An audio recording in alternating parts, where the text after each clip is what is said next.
Welcome into the show. Yeah, we are back. Back, baby. Uh Please excuse the absence of Ashlie today. She is dealing with some personal stuff and we're just wishing her a speedy recovery right now. So you're locked in with Salty Buck. That's me. You know me.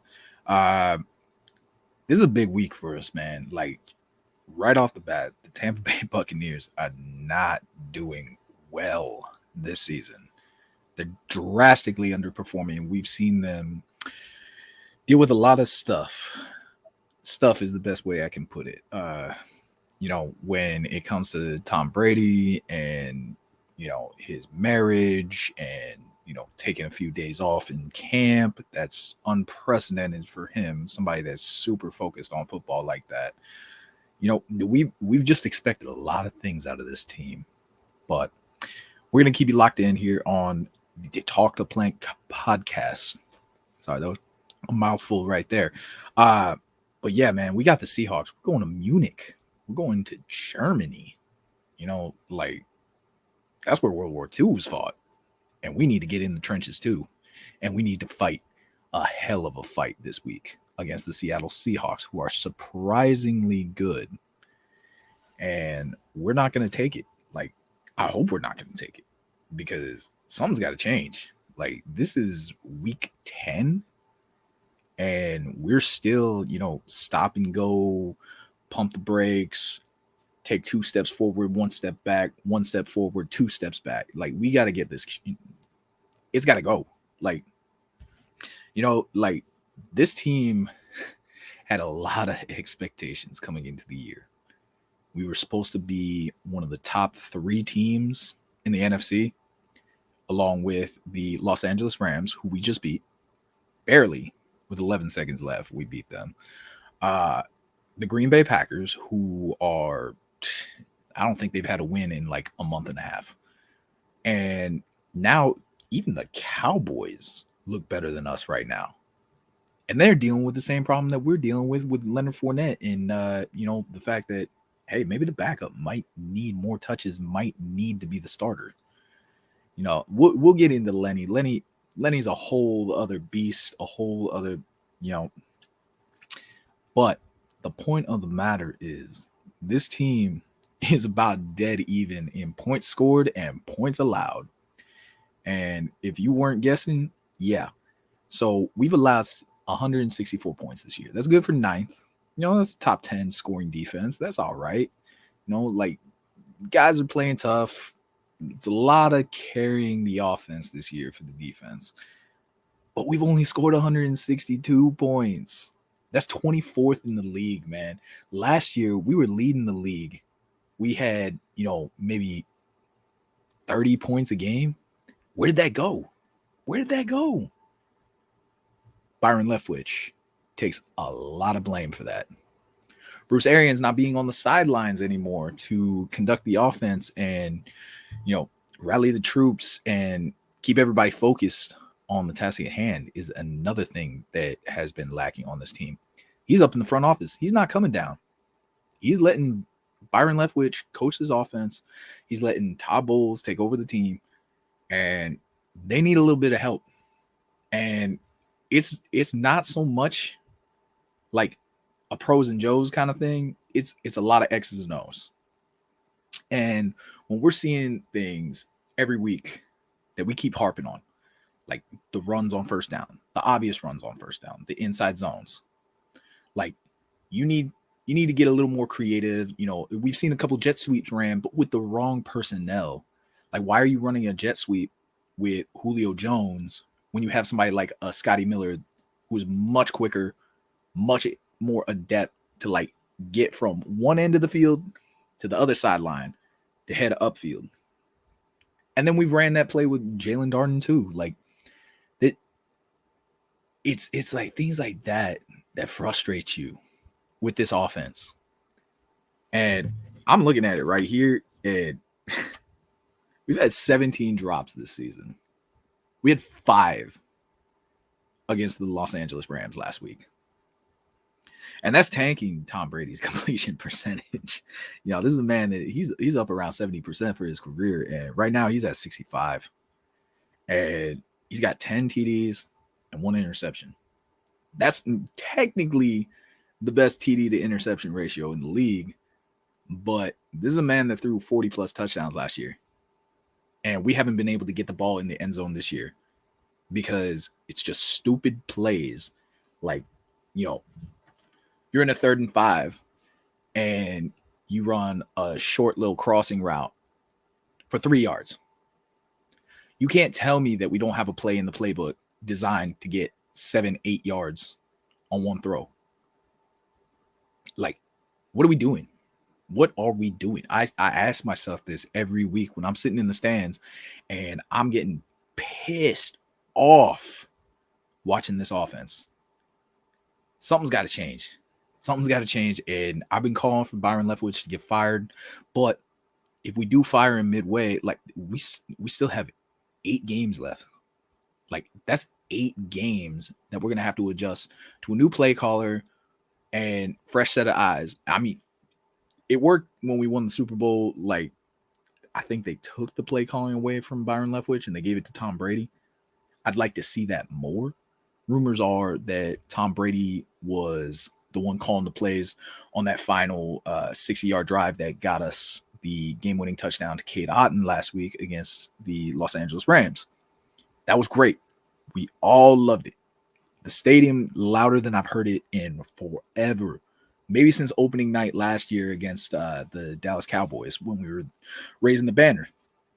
So I want to see more of that. I want to see Tom Brady, bro. You got the keys to the offense, man. Like, Byron's gonna call the plays, but like, let's see you like get in there and be like, all right, that shit's not gonna work. That shit's not gonna work. We're gonna do this. All right. I mean, maybe he doesn't want to step on his toes, but I mean, he's not getting the job done. Byron Leftwich specifically. Tom Brady, like, we're going to give you a crutch because you got us a Super Bowl and we can't really like be that critical of you. But there are times where, Tom Brady has underperformed. And we're seeing a lot of passes that get thrown at our receivers' feet in particular. And like, these are plays that, normally Tom's one of the most accurate passers of all time. Like, he's gonna put it right in your hands. Like, he's gonna give you an opportunity to make that play.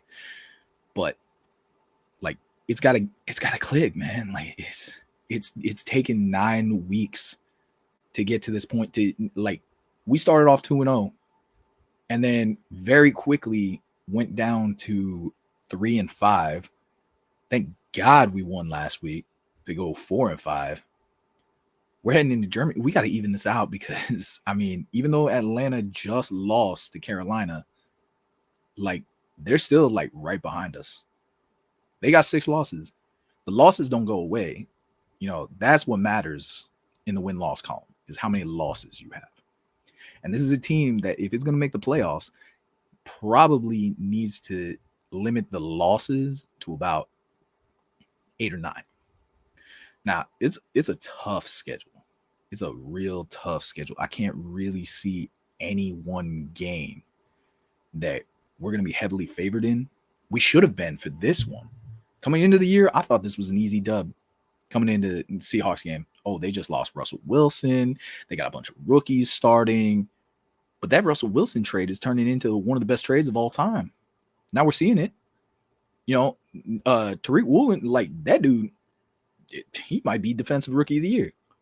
And that's not even getting into the running back, Kenneth Walker, out of Michigan State. That dude is a dude. Like, this man, since week 4, when he got his first game of 10 plus snaps, he's just ran with it. Ran downhill with it. This dude is a beast. He was picked in the 2nd round, 41st overall pick. Seahawks, they're always picking running backs. Always picking running backs. Like, they nailed it on the head again for this. Rashad Penny got hurt, and we thought, they're screwed. But the ones of us that watched Kenneth Walker in college were like, hold on now. Watch this kid ball. So since week 4, he's averaging 20 and a half snaps. He's got 17.3 carries. He's had 542 rush yards with those carries. That's good enough for 90 yards a game. 5.2 yards per carry. And this defense that we've been watching all year, man, is not the same run defense that we've had the past couple years. Since 2019, we were averaging, first or second in the league in run defense. It's not the case this year. Like, I'd be shocked if we were even in the top 10. And that has a lot to do with, the departure of Ndamukong Suh and, Akeem Hicks being hurt for 4+ weeks. We got it back a little bit last week. We had Vita Vea playing next to Akeem Hicks, and it looked good for a little bit. But Akeem Hicks got a little gas. He hasn't played in a couple weeks, so he's coming back up to speed. We got to expect that. And the front seven has not been the front seven that we're expecting. We took a big hit by losing Shaq Barrett on the year. Say what you will about his pass rushing and how it's kind of dropped off in recent years, but this man is a solid run defender. And we're missing that. Now, we got lucky last week. We were playing Los Angeles, and Los Angeles, they're not really a good running team. They're the only team that's running it worse than us. And we got lucky. We did. We got to step that up this week, especially when we're going against this kid, Kenneth Walker, man. Only team that's really had any success against him is the New York Giants. They held him to 2.8 yards a carry, still gave up a touchdown. He's getting at least 3.5 yards per carry versus every other opponent, not the Giants, since week 4. That's something we got to watch out for. We can't be giving up damn near 4 yards a carry. If we do that, defense is going to be gassed in the second half, and it's going to be the Ravens game all over again. And, he's a decent blocker. We might be able to get to Geno Smith in pass rush if, Joe Tryon keeps developing, keeps showing signs. He's just got to wrap up, man. Like, this dude, how many times have we watched him, he's right there to get the sack, and then he just, throw it away. We got to get this man to finish. But the thing I'm most concerned about with Kenneth Walker, I'm going to leave it on this, is this dude has about 47 yards a game of breakaway. Now, breakaway is when the man gets through the line and, maybe he breaks a tackle, or he just completely runs by somebody like Devin White, who just completely misses the tackle. And then he's gone before somebody either catches him or he gets a touchdown. We can't be giving up 47 yards of breakaway in this game if we're going to win. Because you knew I was getting to it, is Geno Smith, man. Hell of a year for Geno Smith. I commend him for everything he's done, everything he's persevered through. A lot of people were talking shit about him, including me. When the Russell Wilson trade went down, everybody thought they're screwed. They got Geno Smith. There was a tennis account that got roasted because they roasted the one guy because they were saying, oh, tennis ain't a real sport. And then they were like, yeah, but you got to watch 17 games of Geno Smith. Woo. Or was it Drew Lock? I don't know. But point is, nobody respected Geno Smith coming into this year. And, this man deserves his flowers, man. He might be the most improved player this year. I don't know if he technically counts for comeback player of the year, but 15 touchdowns, 4 interceptions, completing 73% of his passes. And a lot of this has to do with the fact that their receivers, they get open. They unlike our receivers are really good possession receivers, right? You're not really going to get much yards after the catch outside of maybe Chris Godwin, and he's not 100% yet. So we haven't seen the real Chris Godwin show up this year yet. But Mike Evans, Down the field, he's going to get it. That's where he's going to get the yards after catch, right? But for the most part, we're not going to get that. Their receivers do. DK Metcalf and Tyler Lockett, two of the best in the league at getting yards after the catch. Like DK Metcalf, he's a beast. We all know. Like nobody wants to tackle that dude. Tyler Lockett, savvy vet, crafty, hell of a good route running receiver. And this team, outside of the two of them, I couldn't name their third receiver, right? But they've only had 5 drops this season. You compare that to us, 17 drops. 17 drops, and we're supposed to have one of the best wide receiver cores in the league. Mike Evans, Chris Godwin, Julio Jones, Scotty Miller. I mean, it kind of drops off after that a little bit because Russell Gage is kind of stealing money. $10 million a year for what? The Packers game? The final drive? But it's got to click. We have to get this going. We cannot start slow. We are one of the slowest starting teams in the NFL this year.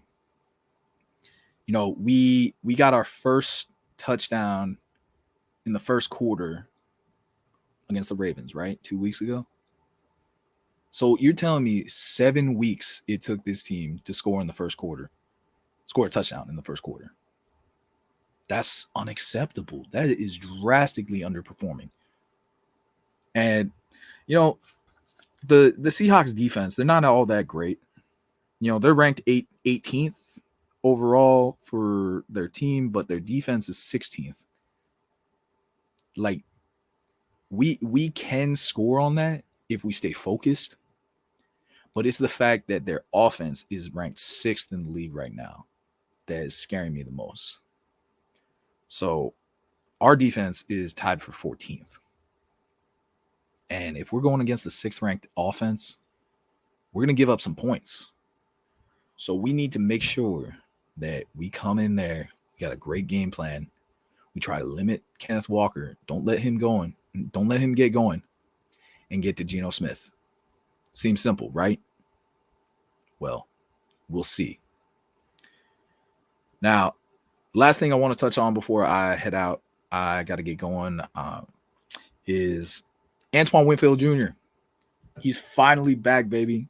This dude is the all-pro, everything he's advertised. Now he's a savvy vet. He's been in the league 3 years, and this man's going for another like Pro Bowl season before he got hurt. I said he was all-pro. He was probably one of the best safeties in the league before he got hurt. This is going to help us a lot on the back end when Geno Smith is trying to air it out. Now, that being said, I'm not expecting him to play at that all-pro level yet. It's been a couple weeks. He's still got to get his feet under him. He might make a bad read or something. Like, it could happen. I don't want it to happen. I hope it doesn't happen. I hope he steps in and it shit's magic again, because God is beautiful to watch that man play. Mike Evans took a shot to the ribs in that Rams game. Gave me a heart attack. Man, I was ready to drop to my knees and pray when that went down. He came back. He played. He's also dealing with an ankle injury. He was limited all week. So if you're a fantasy football savant like me, and you're planning on getting a lot of points out of Mike Evans, I would temper your expectations a little bit. He's still going to get his points. I expect him to get a touchdown in this game, depending how good Tariq Woolen guards him. But I can see it happening in the short yardage if we get in the red zone. Aside from that, I don't see him getting a lot of volume, just because they don't want him taking any shots. Like they're gonna limit what they do with him. Julio Jones, full participant this week.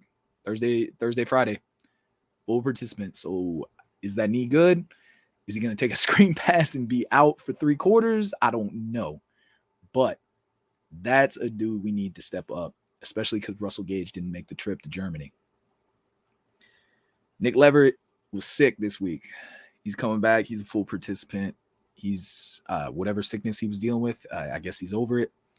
And now that we're overseas in Germany, a lot of people are expecting us to win, but it's only 2.5 points we're favored by. So this is going to be a tough game. It's going to be a dogfight out there. And I would love to see our guys step up and play to the level that we're expecting them to play. This team is too talented to get embarrassed on national TV, international TV, in front of everybody in Munich, Germany. Tom Brady never lost an international game. Neither have the Seahawks. Tampa Bay Buccaneers have never won an international game. We'll see if that changes on Sunday. All right, everybody. Make sure you tune into the game at 9 o'clock in the morning on Sunday, NFL Network. We're going to have a show to discuss everything that happened. We're going to break it down. Ashlie, we're sending our love. We're sending our prayers. We're hopefully going to get you back. And we'd love to see you back in the show. Talk Plank is coming back. Look for episode 3. We had a great guest on. We were talking about the Rams game before it came. Weren't able to get it up on YouTube just because had some technical difficulties, but I'm working on it. I'm going to get that up there. In the meantime, Salty Buck 91 on Twitter. Hit me up, EMT_Ashlie, ASHLIE on Twitter. We're going to give you the best analysis that we can, and we're going to break down this year that we've been going through. We've been going through these fits, and we're going to get it going. All right, let's get this dub, Bucks.